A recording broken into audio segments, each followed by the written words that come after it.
근본도 이름도 없는 업둥이라 하였습니다. 갓난쟁이적 마을어기 느티나무 아래에 헝겊에 쌓인 채 버려져 있던 아이였지요. 누가 낳았는지도 어디서 왔는지도 아는 사람이 없었습니다. 그저 밤새 우는 소리를 듣고 자식 없던 늙은 내외가 거두어 키웠을 뿐이었지요. 마을 사람들은 그 아이를 이름 대신 업둥이라 불렀습니다. 남의 집 문간에 슬그머니 놓이고 간 아이라는 그런 뜻이었지요. 구독과 좋아요를 눌러주세요. 어디서 듣고 계신지 댓글 남겨주세요. 행복과 좋은 기운을 담아 보내드리겠습니다. 지금부터 이야기 시작합니다. 깊고 깊은 산골, 첩첩이 산으로 둘러싸인 외딴 마을이었습니다. 그 마을에서도 가장 외진 산기슭에 다 쓰러져가는 초가집 한 채가 덩그러니 놓여 있었지요. 바람이 조금만 세게 불어도 금방이라도 주저앉을 것만 같은 집이었습니다. 사람들은 그 집을 지날 때마다 혀를 끌끌 찼지만 누구 하나 선뜻 손을 내미는 이는 없었지요. 그 초가집에 12살 남짓한 사내아이 하나가 홀로 살고 있었습니다. 아이의 이름은 덕이었지요. 덕을 쌓으며 살라고 거두어준 늙은 내외가 지어준 이름이었습니다. 허나 이 버림받은 아이가 저와 꼭 닮은 또 하나의 버림받은 목숨을 거두게 되리라는 것을 그때는 아무도 알지 못하였지요. 아무도 손 내밀지 않던 그 둘이 서로의 온기가 되어 끝내 온 마을을 발칵 뒤집어 놓게 되리라는 것도 말입니다. 이것은 세상에서 버림받은 것들끼리 서로를 말없이 거두어준 이야기입니다. 제 밥 한 술을 덜어 나눈 그 작은 온기 하나가 어떻게 온 마을의 마음을 바꾸어 놓았는가에 관한 이야기이기도 하지요. 덕이를 거두어준 늙은 내외는 덕이가 67살이 되던 무렵 앞서거니 뒤서거니 세상을 떠났습니다. 가진 것 없이 삭딜로 하루하루를 이어가던 노인들이었지요. 마지막 숨을 거두기 전 늙은 어미는 덕이의 손을 오래도록 붙잡고 있었습니다. 덕아, 이 집만은 내 것이니 어디 가지 말고 여기서 살거라. 그 말이 노인이 덕이에게 남긴 마지막 말이었지요. 덕이는 그 말을 가슴에 새기고 홀로 그 낡은 초가집을 지키며 살아왔습니다. 덕이가 가진 것이라고는 참 보잘것 없었습니다. 늙은 어미가 덮고 자던 낡은 무명 이불 한 채, 늙은 아비가 쓰던 무딘 낫 한 자루, 그것이 덕이가 물려받은 살림의 전부였지요. 허나 덕이는 그 초가집을 세상에서 가장 소중한 보금자리로 여겼습니다. 비록 지붕의 이영은 다 사가 비가 오면 방 안까지 물이 새고 찬바람이 불면 문풍지가 파르르 떨며 울었지만 말입니다. 언젠가 이 작은 집을 다시 따뜻한 온기로 가득 채우고 싶다는 소박한 꿈 하나가 덕이의 마음속에 자라고 있었지요. 덕이는 날마다 해가 뜨기도 전에 일어나 뒷산에 올랐습니다. 마른 나뭇가지를 주워 지게에 지고 내려와 장터에 내다 팔아 겨우 끼니를 이었지요. 어린 것이 하는 일이라고는 너무 고되었지만 덕이는 불평 한마디 없었습니다. 마당을 쓸고 물을 깃고 삭은 지붕을 손보며 묵묵히 하루를 살아냈지요. 얼굴에는 늘 검댕이 묻어 있었지만 눈망울만큼은 밤하늘의 별처럼 맑고 깊었습니다. 마을 아이들은 덕이를 볼 때마다 손가락질을 하며 놀려댔습니다. 저기 근본도 없는 업둥이 온다.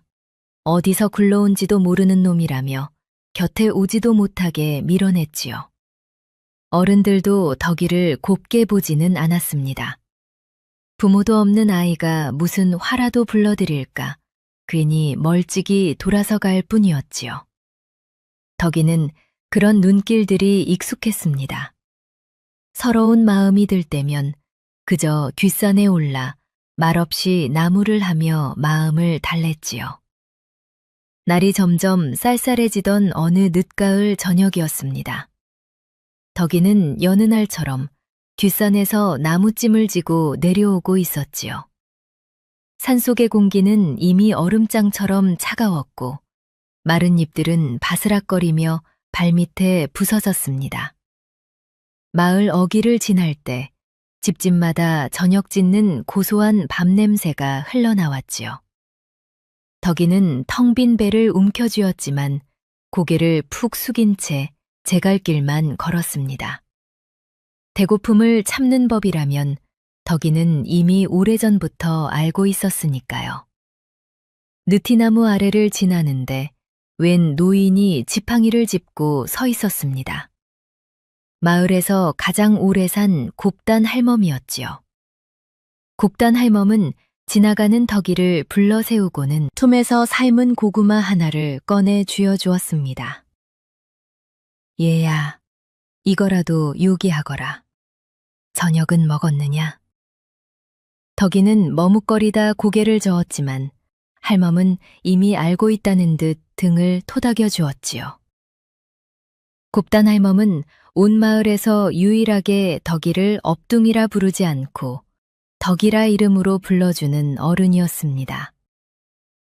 갓난쟁이였던 덕이를 늙은 내외가 거둘 때 곁에서 함께 거두어준 사람이 바로 곱단 할멈이었으니까요.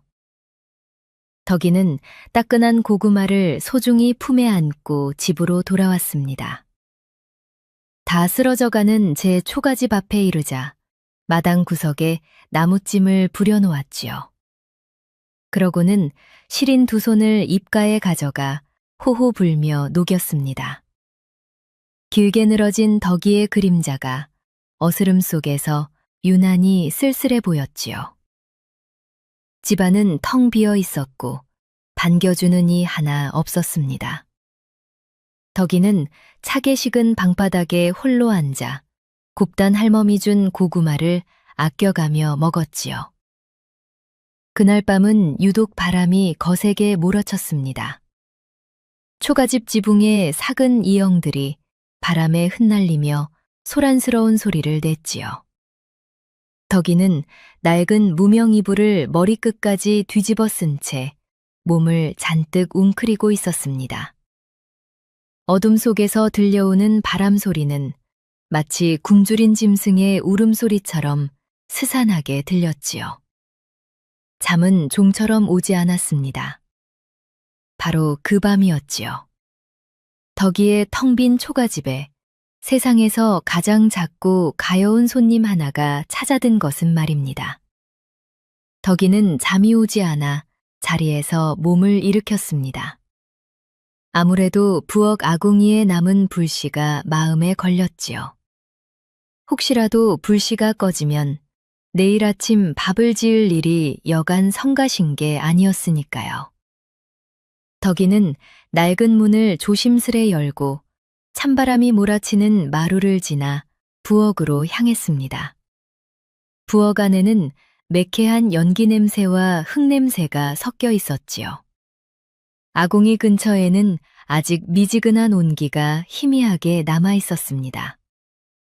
덕이가 막 아궁이 앞에 쪼그려 앉으려는데 어디선가 아주 작은 소리가 들려왔지요. 가릉, 가릉.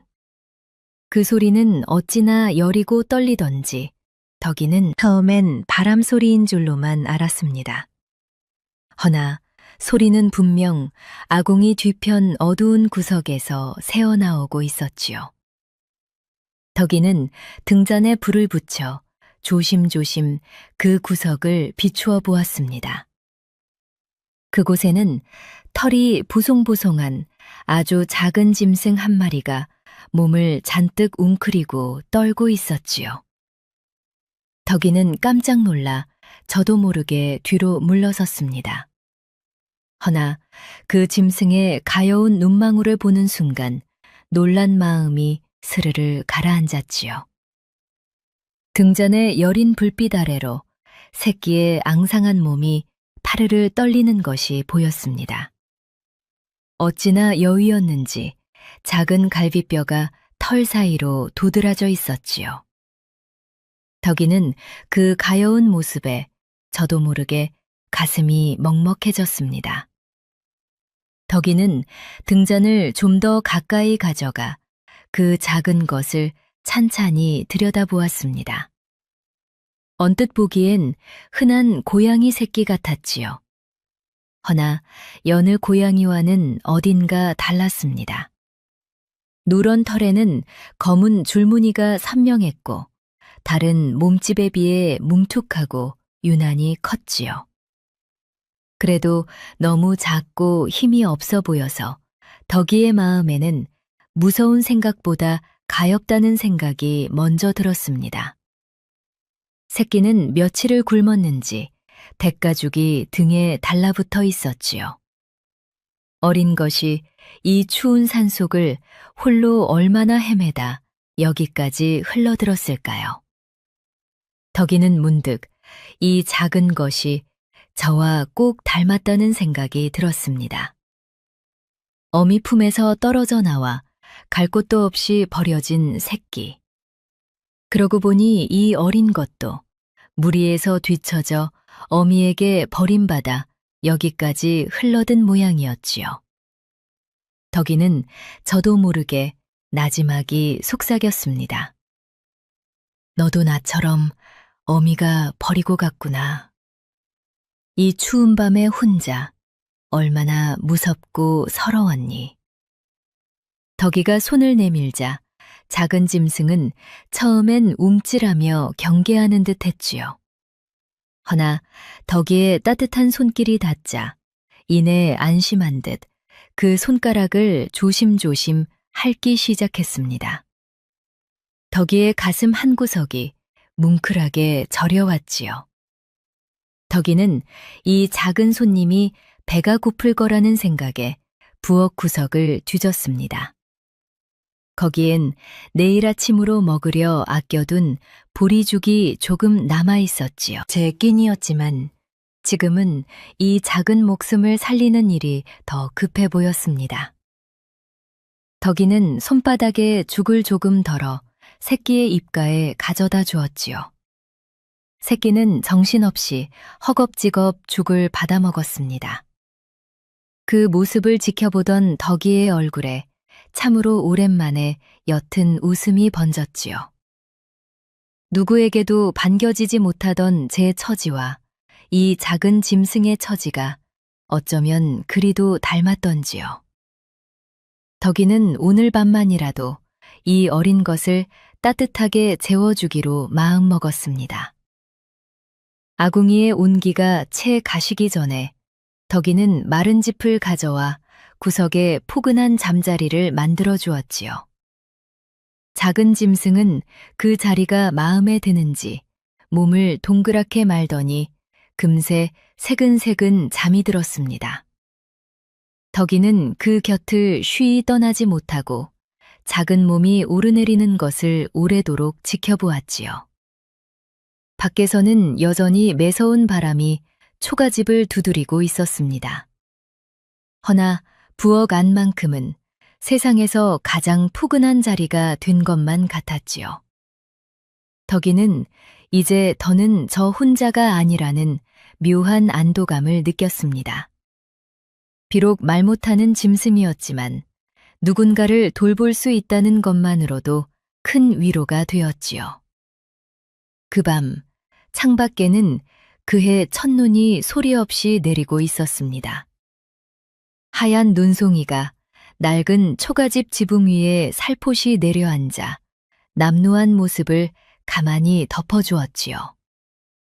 버림받은 아이와 버림받은 새끼는 그렇게 첫눈 오던 밤에 서로를 만났습니다. 이튿날 아침, 덕이는 눈을 뜨자마자 부엌으로 달려갔습니다. 혹시 지난밤 일이 죄다 꿈은 아니었을까 덜컥 겁이 났던 것이지요. 허나 부엌 구석에는 여전히 그 줄무늬 새끼가 몸을 웅크린 채 곤히 자고 있었습니다. 덕이는 안도의 한숨을 내쉬며 조용히 아침불을 지피기 시작했지요. 장작 타는 소리가 타닥타닥 울리자 작은 짐승이 귀를 쫑긋 세우며 잠에서 깨어났습니다. 새끼는 기지개를 쭉 켜더니 덕이의 다리 사이로 파고들며 머리를 부겼지요. 그 간지러운 느낌에 덕이는 저도 모르게 까르르 웃음을 터뜨렸습니다. 이 낡은 초가집에 웃음소리가 울려 퍼진 것이 참으로 얼마만인지 몰랐지요. 덕이는 이 작은 벗에게 이름을 지어주기로 했습니다. 너는 온몸에 범 같은 줄무늬가 있으니 그냥 범이라 부르마. 덕이는 그렇게 말하며 새끼의 등을 살며시 쓸어주었지요. 허나 덕이는 그 작은 것이 정말로 깊은 산속 호랑이의 새끼일 줄은 꿈에도 알지 못했습니다. 그저 줄무늬가 멋진 조금 별난 고양이 새끼라고만 여겼지요. 어미에게 버림받은 그 새끼가 훗날 온 산을 호령하는 임금이 되리라고는 더더욱 알 리 없었습니다. 범인은 그날부터 덕이가 하는 일마다 졸졸 따라다녔지요. 덕이가 마당을 쓸면 빗자루 끝을 잡겠다고 폴짝폴짝 뛰어올랐습니다. 덕이가 물을 기르러 가면 그 옆에서 깡충깡충 걸음을 맞추었지요. 덕이가 뒷산에 나무를 하러 가면 어느새 발치에와 안겨 있었습니다. 마을 사람들에게 외면받으며 홀로 지내던 덕이에게 범인은 둘도 없는 벗이 되어 주었지요. 이제 덕이의 하루는 외로움 대신 범이를 돌보는 즐거움으로 가득 찼습니다. 덕이는 범이를 위해 전보다 더 부지런히 몸을 움직였지요. 장터에 나갈 때면 제 먹을 것을 아껴 범이에게 줄 고기 부스러기를 얻어오곤 했습니다. 푸족한 주인은 어린 것이 기특하다며 이따금 뼈에 붙은 살점을 듬뿍 얹어주기도 했지요. 덕이는 그것을 소중히 품에 안고 산길을 단숨에 내달려 집으로 돌아왔습니다. 범이는 덕이의 발소리만 들려도 살인문 앞까지 마중 나와 꼬리를 흔들며 반겼지요. 그럴 때면 덕이는 세상에 부러울 것이 하나도 없는 사람이 든 기분이었습니다. 덕이는 뒷산에서 나무를 하다 유난히 곱게 물든 잎이나 매끈한 조약돌을 보면 품에 챙겨두곤 했지요. 집에 돌아와 범이에게 보여줄 생각을 하면 절로 웃음이 났습니다. 말 못하는 짐승에게 그런 것이 무슨 소용이랴 싶다가도 덕이는 제가 느낀 작은 기쁨을 범이와 나누고 싶었지요. 그렇게 둘은 서로가 세상의 전부인 양 겨울을 나고 있었습니다. 어느 날은 밤새 눈보라가 매섭게 몰아쳐 초가집이 통째로 흔들릴 것만 같았습니다. 덕이는 낡은 이불 하나로는 도무지 추위를 견딜 수가 없어 이를 딱딱 부딪히며 몸을 웅크렸지요. 그때 범이가 슬그머니 다가와 덕이의 곁에 제 몸을 바짝 붙여왔습니다. 범이의 몸에서는 놀랍도록 따뜻한 온기가 흘러나왔지요. 덕이는 그 포근한 온기에 안겨 오랜만에 깊고 편안한 잠에 빠져들었습니다. 말 못하는 짐승이 사람의 추위를 헤아려 온기를 나눈다는 것이 덕이에게는 그저 신기하고 고마울 따름이었지요. 범이는 나날이 영리해져 덕이가 시키지 않아도 스스로 집을 지킬 줄 알았습니다. 한 번은 산에서 내려온 들개 한 마리가 마당까지 어슬렁거리며 들어온 적이 있었지요. 평소 순하기만 하던 범이가 그때만은 낮게 으르렁거리며 덕이 앞을 딱 가로막고 섰습니다. 그 서슬에 들개는 꽁무니가 빠져라 산속으로 달아났지요. 덕이는 저를 지켜주려는 범이의 마음이 어찌나 든든하던지 그 목을 끌어안고 한참을 쓰다듬었습니다. 어느 날 아침에는 범이가 어디선가 통통하게 살이 오른 꿩 한 마리를 물어다 덕이의 발치에 내려놓았지요. 마치 저를 거두어준 은혜를 갚기라도 하려는 듯한 몸짓이었습니다.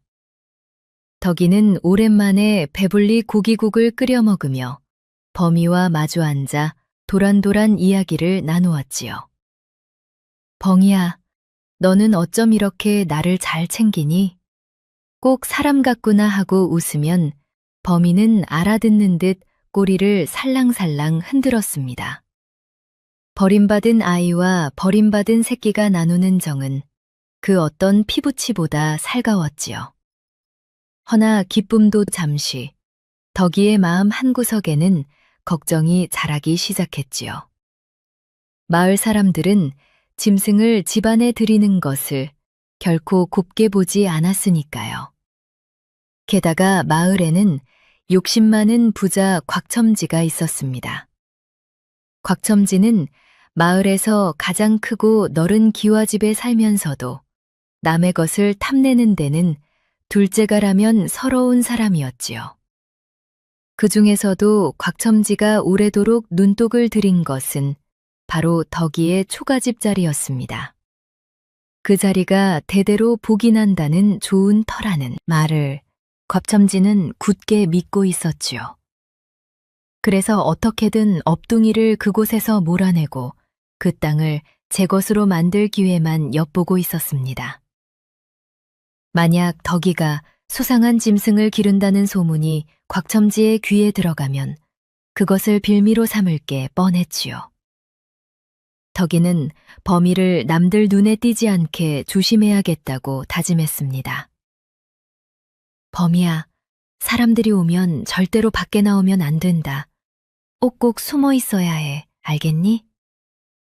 덕이가 범이의 눈을 맞추며 신신당부하자 범이는 알아들었다는 듯 꼬리를 살랑 흔들었지요.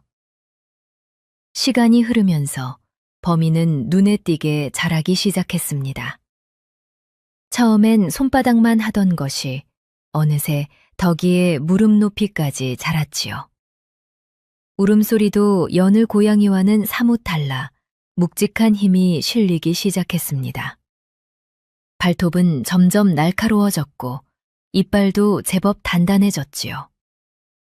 덕이는 이따금 범이의 모습을 보며 고개를 갸웃하기도 했습니다. 허나 범이가 보여주는 살가움과 따르는 정은 여느 강아지나 고양이보다 훨씬 깊었지요. 덕이는 범이가 어떤 짐승이든 상관없다고 생각했습니다. 저를 아무 조건 없이 좋아해주고 따뜻한 온기를 나눠주는 오직 하나뿐인 벗이었으니까요. 낡은 초가집 아래에서 버림받은 아이와 버림받은 새끼는 서로의 상처를 보듬으며 그렇게 한 식구가 되어갔지요. 겨울이 깊어갈수록 범이는 하루가 다르게 몸집이 불어났습니다. 이제는 범이가 내는 숨소리마저 방벽을 넘어 마당까지 새어나갈 만큼 묵직해졌지요. 덕이는 누가 그 소리를 들을까 밤마다 잠을 설치며 문 밖의 인기척에 귀를 기울였습니다. 그런 덕이의 마음을 아는지 모르는지 범이는 여전히 천진하게 꼬리를 흔들며 덕이의 품을 파고들었지요. 덕이는 이제 낮에도 마음 편히 문을 열어두지 못했습니다. 해녀 지나가던 이가 범이를 볼까 늘 살인문을 안에서 걸어 잠갔지요. 장터에 다녀올 때도 사람들 눈을 피해 뒷길로만 조심조심 다녔습니다. 허나 그렇게 몸을 사릴수록 사람들의 궁금증은 오히려 더 커져만 갔지요. 그 업둥이 녀석, 요즘 문까지 걸어 잠그고 대체 무엇을 하는 게야? 정말로 무슨 짐승이라도 숨겨 기르는 것 아니냐며 수군거림은 눈덩이처럼 불어났습니다. 덕이의 조심스러운 몸짓이 들의 흉흉한 소문에 부채질을 하고 만 것이죠. 한편 마을 사람들은 요즘 들어 덕이의 낯빛이 달라진 것을 조금씩 눈치채기 시작했습니다. 늘 어둡고 풀 죽어 있던 아이의 얼굴이 몰라보게 밝아졌고 걸음걸이에도 생기가 돌았으니까요. 빨래터에 모인 안악들은 덕이를 두고 수군거렸지요. 그 엉뚱이 녀석 말이야. 요즘 무슨 좋은 일이 있는지 콧노래를 다 부르고 다니더라고.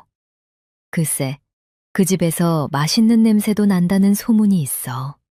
누가 뒤에서 몰래 돕는 사람이라도 생긴 걸까? 이런 소문들은 바람을 타고 마을 구석구석으로 퍼져나갔습니다.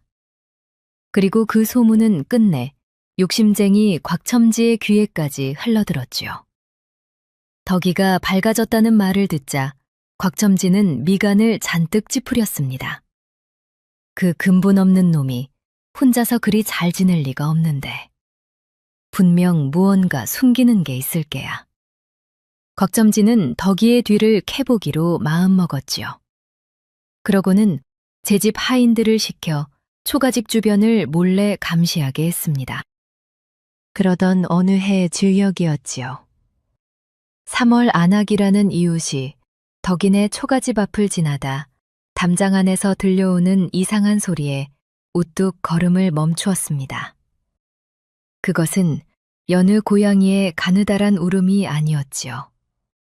땅바닥을 울리는 듯한 짐승의 낮고 묵직한 으르렁거림이었습니다.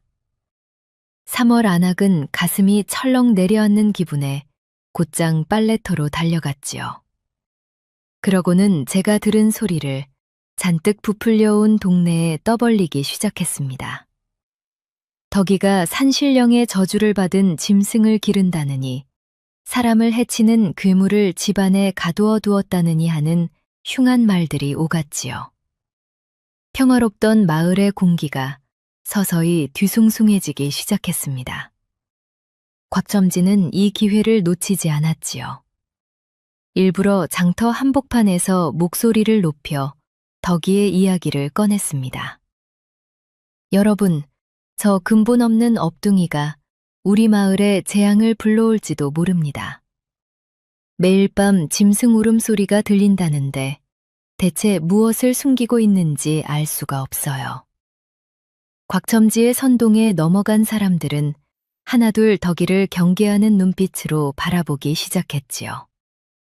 평소 덕이에게 그나마 인사를 건네던 이웃들조차 이제는 멀찍이 돌아서 갔습니다. 덕이는 마을 사람들의 싸늘한 눈길을 느꼈지만 아무런 설명도 할 수 없었지요. 그저 고개를 숙인 채 범이의 끼니를 챙기러 산속으로 더 깊이 들어갈 뿐이었습니다. 그날 저녁, 덕이는 산에서 내려오는 길에 느티나무 아래에서 곱단 할멈을 만났지요. 할멈은 주변에 아무도 없는 것을 살핀 뒤 덕이의 거친 손을 꼭 잡으며 나지막이 말했습니다. 얘야, 요즘 곽첨지가 내 집 근처를 자꾸 맴돈다더구나. 문단속 단단히 하고 부디 몸조심하거라. 할멈의 경고를 듣자 덕이의 등에는 식은땀이 흘렀지요.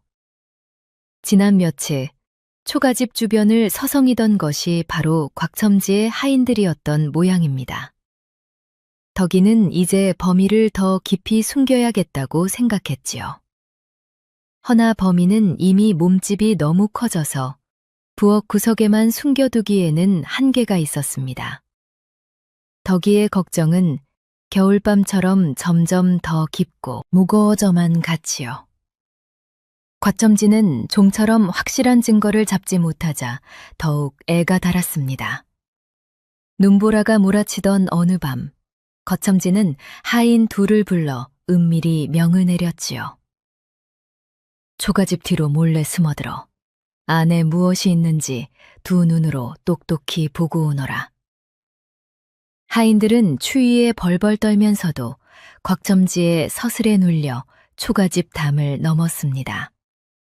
그러고는 부엌 틈새로 고개를 들이밀어 안을 엿보려 했지요. 바로 그 순간이었습니다. 부엌 안에서 잠들어 있던 범이가 낯선 기척에 번쩍 고개를 들었지요. 어둠 속에서 두 눈이 형형하게 빛나는가 싶더니 범이가 낮고 굵은 소리로 우렁차게 울부짖었습니다. 비록 아직 다 자라지 못한 새끼의 울음이었지만 좁은 부엌 안에서 울려 퍼진 그 소리는 산이 무너지는 듯 웅장했지요. 담밖에서 엿보던 하인들은 그 소리에 혼비백산하여 뒤도 돌아보지 않고 달아났습니다. 하인들은 곽첨지에게 달려가 제가 본 것을 잔뜩 부풀려 아뢰었지요. 나리, 그것은 고양이가 아닙니다. 집채만한 괴물이 부엌을 차지하고 앉아 불을 뿜고 있었습니다요. 터무니없는 말이었지만 곽첨지는 오히려 회심의 미소를 지었습니다. 이것이야말로 업둥이를 마을에서 완전히 몰아낼 빌미라고 여겼지요. 이튿날 아침이 밝자마자 곽첨지는 마을 사람들을 부추겨 몽둥이와 횃불을 챙기게 했습니다. 공포에 사로잡힌 사람들은 곽첨지를 따라 덕이의 초가집으로 줄지어 몰려갔지요. 덕이는 밖에서 들려오는 수많은 발소리와 웅성거림에 놀라 잠에서 깨어났습니다. 올 것이 왔구나. 덕이는 직감적으로 그것을 깨닫고 몸을 떨며 범이 앞을 가로막았지요. 범이야, 절대로 밖에 나오면 안 돼. 내가 무슨 일이 있어도 너를 지킬 테니 여기서 꼼짝 말고 숨어 있어야 해. 덕이가 간절히 속삭이자 범이도 밖에서 밀려드는 살기를 느꼈는지 털을 바짝 세웠습니다. 초가집 문고리를 꼭 쥔 덕이의 손이 가늘게 떨리고 있었지요. 밖에서는 곽첨지의 고함과 사람들의 성난 발소리가 점점 더 가까이 다가오고 있었습니다. 덕이의 작은 가슴은 금방이라도 터질 듯 쿵쿵 뛰었지요. 허나 덕이는 범이 앞을 지키고 선 채 한 발짝도 물러서지 않았습니다. 곽첨지가 이끄는 무리는 초가집 마당으로 우르르 들이닥쳤지요. 당장 그 괴물을 끌고 나오너라! 그러지 않으면 이 집을 통째로 불태워버리겠다! 곽첨지의 목소리에는 잔인한 승리감이 배어 있었습니다. 덕이는 문을 걸어 잠근 채 안에서 목소리를 높여 외쳤지요. 제발 돌아가 주세요. 여긴 아무것도 없어요. 그냥 고양이 한 마리뿐이에요. 허나 이미 소문과 두려움에 눈이 먼 사람들에게 덕이의 진심 어린 호소는 조금도 가닿지 않았습니다. 그때 마당 한 구석에서 지켜보던 곱단 할멈이 앞으로 나섰지요. 할멈의 목소리는 비록 가늘었지만 그 안에는 서리빨 같은 힘이 서려 있었습니다. 이복의 곽첨지, 아직 확인도 안 된 일로 어린아이를 이리 겁박해서야 쓰겠는가. 사람이 짐승만도 못하게 굴어서야 어찌 마을 어른이라 하겠나. 할멈의 호통에 곽첨지는 잠시 주춤했지만 이내 비열한 웃음을 지으며 할멈을 밀쳐내려 했지요. 할멈은 물러나 계시오. 마을의 안전을 지키는 일에 늙은이가 나설 자리가 아니오. 집 안에서 이 모든 소리를 듣고 있던 덕이는 하나뿐인 제 편마저 곤경에 처하자 더는 숨어 있을 수 없었습니다. 덕이는 범이의 머리를 마지막으로 한번 깊이 쓰다듬은 뒤 천천히 방문을 열고 마루로 걸어나갔지요. 그 눈빛에는 이전과는 다른 단단한 결심이 서려 있었습니다. 제가 나가겠습니다. 허나 제발 할머니와 이 집만은 건드리지 말아주세요. 덕이가 모습을 드러내자 마을 사람들은 일제히 숨을 죽였지요. 곽첨지는 승리를 확신한 듯 거들먹거리며 덕이에게 다가갔습니다. 그 괴물을 어디 숨겼느냐? 당장 부엌을 열어라. 덕이가 온몸으로 부엌 앞을 막아섰지만 장정들의 힘을 당해낼 수는 없었지요. 곽첨지가 직접 부엌 문을 걷어차자 낡은 문은 요란한 소리를 내며 떨어져 나갔습니다. 부서진 문틈으로 먼지가 내려앉는 사이 어둠 속에 웅크리고 있던 범이의 모습이 드디어 드러났지요. 비록 아직 어린 호란이었지만 그 위험만은 보는 이의 숨을 멎게 하기에 충분했습니다. 마을 사람들은 일제히 비명을 지르며 뒤로 우르르 물러났지요. 곽첨지 역시 예상보다 훨씬 큰 짐승의 모습에 소스라치게 놀라 엉덩방아를 찧었습니다. 방금까지 부리던 거만함은 온데간데 없이 사라지고 공포에 질려 사시나무 떨듯 떨었지요. 범인은 천천히 몸을 일으켜 부엌 밖으로 한 걸음을 내디뎠습니다. 사람들은 이제 짐승이 덮쳐올까봐 다들 눈을 질끈 감았지요. 허나 범인은 사람들을 해치는 대신 바닥에 주저앉은 덕이 곁으로 다가갔습니다. 그러고는 덕이의 얼굴을 핥고 어깨에 제 머리를 부비며 살가움을 드러냈지요. 그 광경을 지켜보던 마을 사람들은 너무 놀라 할 말을 잃었습니다. 사나운 짐승이 어린아이와 정을 나누는 모습에 서서히 두려움 대신 놀라움이 차올랐지요. 덕이는 범이의 목을 끌어안고 사람들을 향해 눈물로 호소했습니다. 보세요. 범인은 사람을 해치지 않아요. 저를 지켜주고 저와 함께 살아가는 제 하나뿐인 식구예요. 덕이의 진심 어린 외침은 차가운 겨울바람을 뚫고 사람들의 가슴 깊은 곳까지 가닿았지요. 몽둥이를 쥐고 있던 손들에서 서서히 힘이 풀리기 시작했습니다. 곽첨지는 분을 참지 못하고 다시 일어나 소리쳤지요. 속지 마시오. 저놈이 지금 사람들을 홀리고 있는 것이오. 곽첨지가 바닥에 떨어진 횃불을 집어 범이에게 던지려는 순간 곱단 할멈이 그 팔을 붙들었습니다. 이복의 곽첨지, 짐승도 사람의 정을 알아 저리 순하게 구는데 자네는 어찌 짐승만도 못한 마음을 품는가. 할멈의 호통에 곽첨지의 얼굴이 불그락 푸르락해졌고 사람들의 눈길도 이제는 곽첨지에게로 향했지요. 마침 마을 이장인 황 이장이 앞으로 나서 엄한 목소리로 상황을 정리했습니다.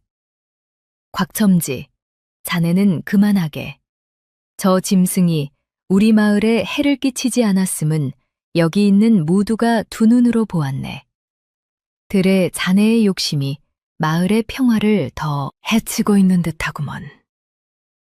황 이장의 말에 곽첨지는 입을 꾹 다물었지만 눈 속에는 여전히 도끼가 서려 있었죠. 곽첨지는 반드시 이 수모를 갚아주리라 이를 갈며 어둠 속으로 물러갔습니다. 그날 밤 덕이는 부서진 부엌문을 낡은 거적으로 대충 가려놓았지요. 범인은 덕이의 곁에서 한시도 떨어지려 하지 않았습니다. 덕이는 곽첨지가 결코 이대로 포기하지 않으리라는 것을 잘 알고 있었지요. 앞으로 다가올 날들이 더 험하리라는 예감에 가슴이 무거웠습니다. 허나 이제는 마을 사람들도 범이의 정체를 알게 되었고 곱단 할멈과 황 이장이 제 편에 서주었다는 사실에 작은 희망을 품었지요. 덕이는 범이의 따뜻한 털에 얼굴을 묻으며 세상이 아무리 저를 밀어내도 이 하나뿐인 식구만은 끝까지 지키겠다고 다짐했습니다. 한편 곽첨지는 어제의 수모를 씻어내려 집으로 돌아가 새로운 계략을 꾸미기 시작했지요. 곽첨지의 머릿속에는 오로지 덕이의 집터를 빼앗고 저 짐승을 없애버릴 생각뿐이었습니다. 며칠 뒤 곽첨지는 마을 장정 며칠 데리고 다시 초가집으로 들이닥쳤지요. 이번에는 그 손에 그럴싸한 구실이 하나 들려 있었습니다. 이놈 업둥이야. 뒷마을 박영감네 송아지가 어젯밤 감쪽같이 사라졌다더구나. 마을의 짐승이라곤 네 놈이 기르는 그 괴물밖에 없으니 당장 내놓아라. 곽첨지의 억지에 덕이는 깜짝 놀라 마당으로 뛰어나갔지요. 범인은 덕이의 뒤에서 몸을 낮추고 낮게 으르렁거렸습니다. 덕이는 목소리를 높여 결백을 주장했지요. 범인은 어젯밤 내내 저와 함께 방 안에 있었어요. 송아지를 해칠 틈도 없었고 범이의 입가에는 피 한 방울 묻어있지 않아요. 덕이의 목소리는 떨리고 있었지만 그 눈빛만은 진실을 말하고 있었습니다. 몇몇 장정들은 주춤하며 곽첨지의 눈치를 살피기 시작했지요. 허나 곽첨지는 오히려 더 크게 소리를 지르며 당장 저 짐승을 묶지 않으면 온 마을에 화가 미칠 것이라 협박했습니다. 바로 그때 마을 어귀에서 곱단 할멈이 지팡이를 짚고 천천히 걸어왔지요. 할멈은 장정들 앞을 가로막고 서서 곽첨지의 거짓을 꾸짖었습니다. 곽첨지, 자네 거짓말도 적당히 하게.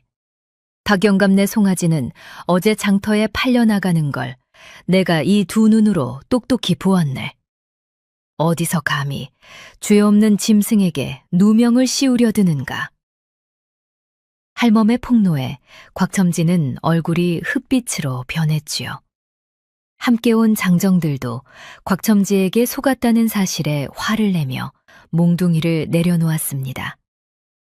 곽첨지는 씩씩거리며 또 한 번 물러설 수밖에 없었지요. 덕이는 이번 일로 곽첨지의 욕심이 단순히 땅을 빼앗는 것에서 그치지 않으리라는 것을 깨달았습니다. 그 집착이 언젠가 더 잔인한 모습으로 돌아오리라는 서늘한 예감이 들었지요. 할멈은 덕이에게 다가와 그 손을 꼭 잡으며 말했습니다. 얘야, 이제는 정말 어려운 결단을 내려야 할 때가 온 듯하구나. 저 범인은 이제 이 마을에서 살기에는 너무 크게 자라버렸어. 사람들의 시샘과 두려움은 끝내 저 아이를 가만두지 않을 게다. 할멈의 말에 덕이는 가슴이 미어지는 것 같았지만 그것이 사실임을 부정할 수 없었지요. 실제로 범인은 밤마다 산에서 들려오는 짐승들의 울음소리에 자꾸만 귀를 쫑긋 세웠습니다. 창밖 먼 산을 향한 범이의 눈빛에는 알 수 없는 그리움 같은 것이 어려 있었지요. 덕이는 범이가 진정 행복해지려면 산으로 돌아가야 한다는 것을 어렴풋이 알면서도 차마 그 말을 입 밖으로 꺼내지 못했습니다. 범이야, 조금만 더 함께 있자. 덕이는 범이의 등을 쓸어내리며 애써 그 생각을 밀어냈지요. 그날 밤 덕이는 잠든 범이의 곁에 누워 오래도록 천장을 바라보았습니다. 범이의 크고 따뜻한 몸이 숨을 쉴 때마다 천천히 오르내리고 있었지요. 덕이는 문득 저 아궁이 뒤에서 손바닥만 하던 새끼를 처음 거두던 밤이 떠올랐습니다. 그 작던 것이 어느새 이렇게 자라 이제는 저와 헤어질 날을 앞두고 있다니요. 가슴 한켠이 시리게 저려왔지만 덕이는 또 한 번 눈물을 삼켰지요. 범이가 산으로 돌아가는 것이 그 아이를 위한 길이라면 저는 기꺼이 웃으며 보내주리라. 덕이는 그렇게 마음을 다잡으며 범이의 온기에 조용히 기대어 밤을 지새웠습니다. 그렇게 겨울이 한창 깊어가던 무렵 마을에 진짜 위기가 닥쳐왔습니다. 그것은 곽첨지의 거짓말이 아니라 산에서 내려온 거대한 멧돼지 떼였지요.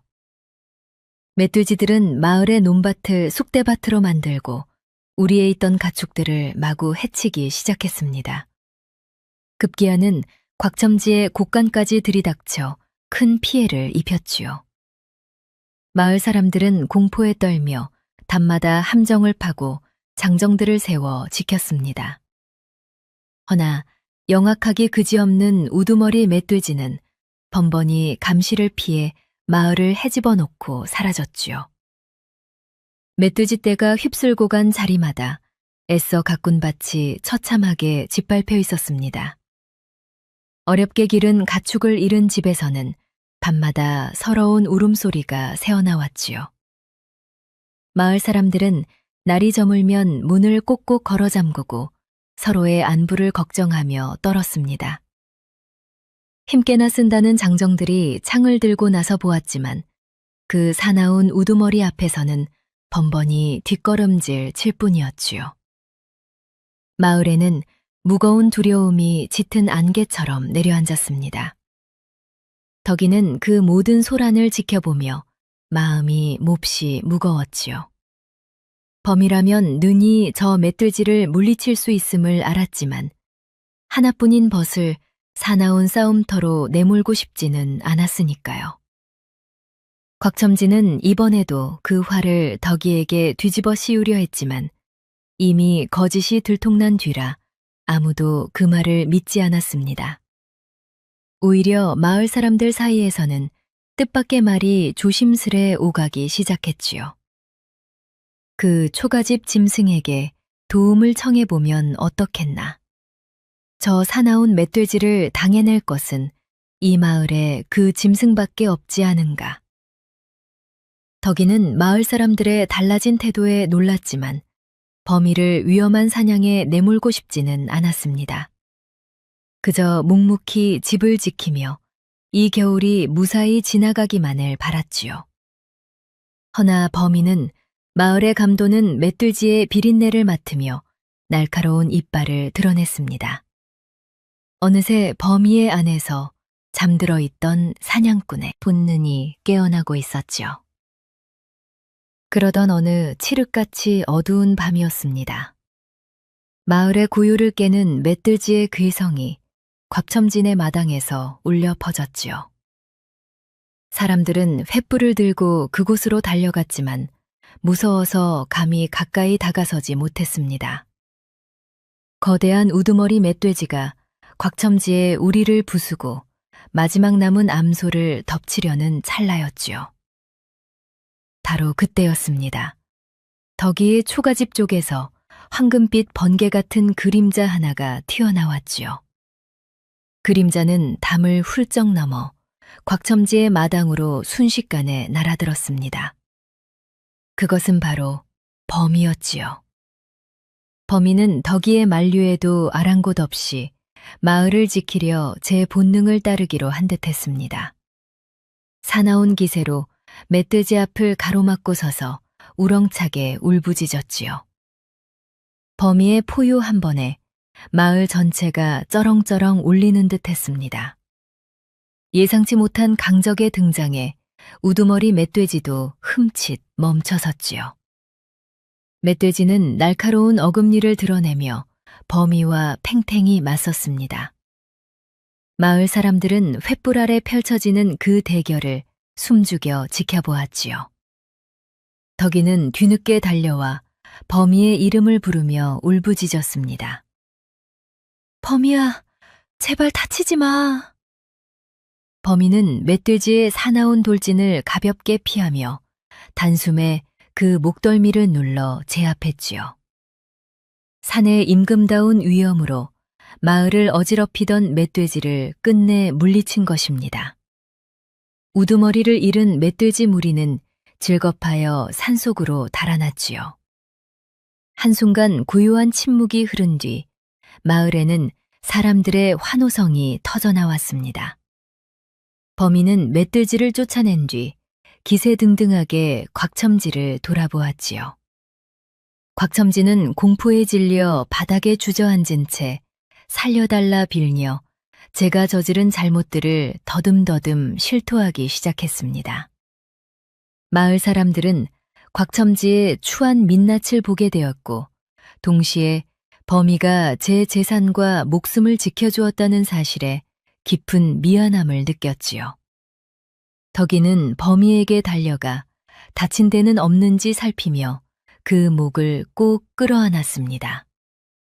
범이는 방금까지의 사나운 모습은 온데간데 없이 다시 순한 새끼처럼 덕이의 품에 얼굴을 묻었지요. 이제 범이는 마을을 위협하는 괴물이 아니라 마을을 지키는 수호신으로 대접받기 시작했습니다.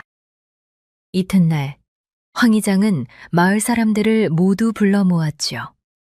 그러고는 덕이와 범이를 둘러싼 오해를 사람들 앞에서 낱낱이 풀어주었습니다. 사람들은 저마다 덕이를 오해했던 것을 부끄러워하며 쌀이며 고기를 가져다 주었지요. 오랜만에 낡은 초가집 앞에 사람들의 훈훈한 온기가 감돌기 시작했습니다. 허나 곽첨지는 마지막까지 제 욕심을 버리지 못했지요. 곽첨지는 사람들 앞에서 낡은 종이 한 장을 흔들며 뻔뻔하게 목소리를 높였습니다.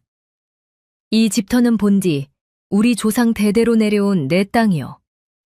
저 업둥이의 양부모가 내게 빌린 돈을 갚지 못했으니 이제 이 집은 내가 거두어 가야겠소. 곽첨지가 내민 종이에는 덕이의 양부모가 지장을 찍은 듯한 흔적이 선명하게 남아 있었지요.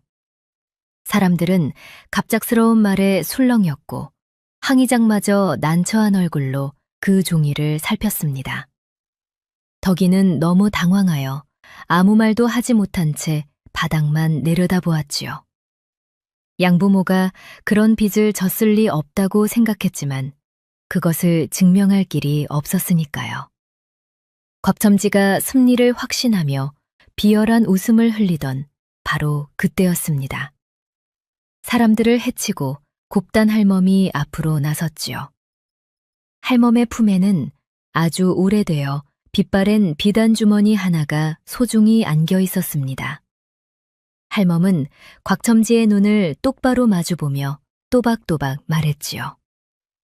이놈 곽첨지야, 남의 것을 탐하다 못해 이제는 어린아이의 보금자리까지 빼앗으려 드느냐. 여기 이 문서를 보아라. 이것이 바로 덕이의 양부모가 이 집터를 정식으로 사서 덕이에게 물려준 진짜 문서다. 할멈이 펼쳐 보인 종이에는 곽첨지가 든 것보다 훨씬 오래되고 반듯한 마을의 도장이 찍혀 있었습니다. 할멈은 이어서 그동안 감추어온 사연을 사람들 앞에 하나하나 밝혔지요. 덕이의 양부모는 세상을 떠나기 전 이 문서를 곱단 할멈에게 맡겼습니다. 어린 덕아기가 다 자랄 때까지 부디 비밀로 지켜달라 신신당부하면서 말이지요. 곽첨지가 든 종이는 그 아비가 예전에 몰래 만든 가짜였던 것입니다. 이 사실을 알게 된 마을 사람들은 일제히 분노하며 곽첨지를 향해 손가락질했지요. 곽첨지는 얼굴이 새하얗게 질려 변명을 하려 했지만 할멈의 서리빨 같은 증언 앞에서는 더 이상 빠져나갈 구멍이 없었습니다.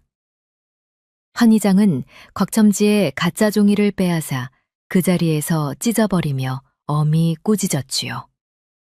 곽첨지, 자네는 이제 이 마을에서 얼굴을 들고 살 생각을 말게. 어린아이의 땅을 빼앗으려 거짓 문서까지 꾸미다니 관가에 알려도 모자랄 죄일세. 마을 사람들은 곽첨지를 당장 마을 밖으로 내쫓아야 한다며 목소리를 높였습니다.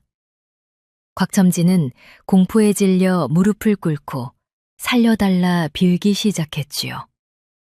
허나 덕이는 그런 곽첨지를 보며 미움 대신 가여운 마음이 들었습니다. 덕이는 조용히 손을 들어 사람들을 진정시켰지요. 덕이가 사람들 앞으로 걸어나가 떨리는 목소리로 말했습니다. 곽첨지 어른이 제 집을 빼앗으려 한 것은 밉습니다. 허나 이제라도 진실이 밝혀졌으니 저는 괜찮습니다. 다만 다시는 이런 일이 없도록 어른께서 마을의 어려운 사람들을 돕겠다고 약속해 주시면 좋겠어요. 덕이의 넓은 마음에 마을 사람들은 크게 감동했지요. 곽첨지는 제 추한 욕심이 이 어린아이의 맑은 마음 앞에 얼마나 부끄러운 것인지를 그제야 깨달았습니다. 곽첨지는 진심으로 눈물을 흘리며 덕이에게 용서를 빌었지요. 이로써 초가집을 둘러싼 길고 긴 다툼은 마침내 끝을 맺게 되었습니다. 그날 이후 마을 사람들은 누가 먼저랄 것도 없이 덕이의 초가집으로 모여들었지요. 장정들은 산에 올라 튼튼한 나무를 해왔고 안악들은 낡은 문풍지를 새로 발랐습니다. 3월 안악도 부끄러운 얼굴로 찾아와 덕이의 손을 잡고 미안하다 사과했지요. 곽첨지 역시 지난 잘못을 뉘우치고 제 곳간의 곡식을 풀어 가난한 이웃들과 나누었습니다. 낡고 위태롭던 초가집은 마을 사람들의 정성이 더해져 세상에서 가장 포근한 보금자리로 다시 태어났지요. 덕이는 태어나 처음으로 저도 이 마을의 한 식구가 된 것 같은 기분을 느꼈습니다. 허나 덕이의 마음 한구석에는 여전히 무거운 그림자가 드리워 있었지요. 범이와 헤어질 때가 코앞으로 다가오고 있었으니까요. 범이는 이제 다 자라 더는 초가집 부엌에 몸을 숨길 수 없는 큰 짐승이 되었습니다. 제 고향인 저 깊은 산이 범이를 자꾸만 부르고 있었지요. 덕이는 범이의 눈을 들여다보며 마침내 그때가 왔음을 받아들였습니다. 덕이는 마을 사람들 앞에서 어렵게 제 결심을 전했지요. 여러분, 범이는 저를 지켜주었고 우리 마을도 구해주었습니다. 허나 범이는 사람 사는 마을이 아니라 저 깊은 산에서 임금으로 살아야 할 아이예요. 덕이의 말에 마을 사람들도 아쉬워했지만 그것이 범이를 진정으로 위하는 길임을 알기에 고개를 끄덕였습니다. 덕이는 범이를 보내기 전 마지막 밤을 함께 보냈지요. 범이의 발바닥을 만져주고 등을 쓸어주며 그동안의 추억을 하나하나 되새겼습니다. 범이야, 너를 처음 만난 날을 기억하니? 저 아궁이 뒤에서 덜덜 떨고 있던 작은 네가 벌써 이렇게 커서 마을을 다 지켜주다니. 덕이의 말에 범이는 알아듣는 듯 슬픈 눈망울로 덕이를 바라보며 그 손을 정성스레 핥아주었지요. 낡은 초가집의 등장불은 새벽이 올 때까지 두 벗의 마지막 밤을 조용히 비추어 주었습니다. 덕이는 범이에게 그동안 차마 하지 못했던 이야기들을 밤새도록 들려주었지요. 네가 있어 이 겨울이 하나도 춥지 않았다고, 네가 있어 처음으로 웃을 수 있었다고 말입니다. 범이는 그 말을 알아듣기라도 하듯 덕이의 무릎에 큰 머리를 기대고 가만히 눈을 감았지요. 창밖에는 어느새 눈이 그치고 맑은 별빛이 초가집 마당 위로 쏟아져 내렸습니다. 마치 온 하늘이 두 벗의 마지막 밤을 축복해주는 것만 같았지요. 동이 트기 전 덕이는 범이를 데리고 뒷산 가장 높은 바위 언덕으로 올랐지요. 마을 사람들도 잠에서 깨어 멀리서 그 뒷모습을 지켜보며 무사한 길을 빌어주었습니다. 산을 오르는 범이의 걸음은 그 어느 때보다 힘차고 당당했지요. 바위 언덕에 이르자 범이는 걸음을 멈추고 마을을 한참이나 내려다보았습니다. 마치 저를 거두어준 아이와 마을의 안녕을 마지막으로 살피는 듯했지요. 덕이는 범이의 목을 마지막으로 한 번 더 깊이 끌어안은 뒤 애써 눈물을 삼키며 말했습니다. 이제 그만 가거라, 범이야. 뒤돌아보지 말고 네 세상으로 가서 씩씩하게 살아야 해. 범이는 덕이의 곁을 몇 번이고 맴돌며 차마 떠나지 못했지요. 덕이가 마음을 다잡고 엄한 목소리로 어서 가라 외치자 범이는 그제야 산을 향해 내달리기 시작했습니다. 산 정상 부근에 이르자 범이는 다시 한번 걸음을 멈추었지요. 그러고는 마을을 향해 천지가 뒤흔들릴 만큼 우렁찬 포효를 내질렀습니다. 그것은 저를 거두어준 아이에게 보내는 고마움의 인사이자 산의 임금으로 돌아왔음을 알리는 선포였지요. 그 소리를 들은 덕이는 마침내 참았던 눈물을 왈칵 쏟으며 그 자리에 주저앉았습니다. 멀어지는 범이의 뒷모습을 향해 덕이는 목이 터져라 축복을 보냈지요. 범이야, 아프지 말고 잘 지내야 해. 나도 여기서 씩씩하게 잘 지낼게. 덕이의 목소리는 산울림이 되어 숲속으로 멀리 퍼져나갔습니다. 범이가 떠난 뒤에도 덕이는 더 이상 외롭지 않았지요. 비어있던 초가집에는 범이가 남기고 간 용기와 사랑이 구석구석 가득 차 있었으니까요. 마을 사람들은 이제 덕이를 근본 없는 업둥이라 부르지 않았습니다. 세월이 흐르며 덕이는 마을의 굳은 일을 도맡아 하는 든든한 청년으로 자라났지요. 곽첨지도 지난날을 뉘우치고 덕이를 도우며 이웃과 정을 나누는 사람으로 거듭났습니다. 곱단 할멈은 덕이를 볼 때마다 머리를 쓰다듬으며 우리 덕이가 이제 참 어른이 다 되었구나 하고 흐뭇하게 웃었지요. 범이는 저 산 위에서 늘 마을을 굽어 살피는 든든한 수호신이 되었습니다. 이따금 마을이 굶주릴 때면 산자락에 멧돼지나 산짐승을 놓아두어 사람들을 돕곤 했지요. 사람들은 그것이 범이가 보내는 선물임을 알고 산을 향해 고마운 마음을 올렸습니다. 덕이는 아침마다 산에 오를 때면 저 멀리 숲에서 들려오는 호랑이 울음소리에 가만히 귀를 기울였지요. 그러고는 나지막이 범이의 안부를 물으며 오늘도 잘 지내라 인사를 건네곤 했습니다. 훗날 이 마을의 옛 이야기에는 이런 이야기가 전해 내려왔지요. 부모에게 버림받은 아이 하나와 어미에게 버림받은 새끼 호랑이 하나가 있었다고 말입니다. 아무도 손 내밀지 않던 그 둘이 서로를 거두어 끝내 온 마을을 지켜냈다고 말이지요. 그 아이가 어디서 왔는지, 그 짐승이 무엇이었는지 정확히 아는 이는 많지 않았습니다. 허나 마을 사람들은 대대로 첫눈이 내리는 밤이면 이 이야기를 아이들에게 들려주었지요. 버림받은 것들끼리 서로를 거두어 준다는 것, 제 밥 한 술을 덜어 나눈 그 작은 온기가 끝내 온 마을의 마음을 바꾸어 놓았다는 것, 그것이 이름조차 없던 한 아이가 제 손으로 제 자리를 얻은 이야기였습니다. 오늘의 이야기는 여기까지입니다. 재밌게 보셨다면 좋아요와 구독 부탁드려요. 시청해주셔서 감사합니다.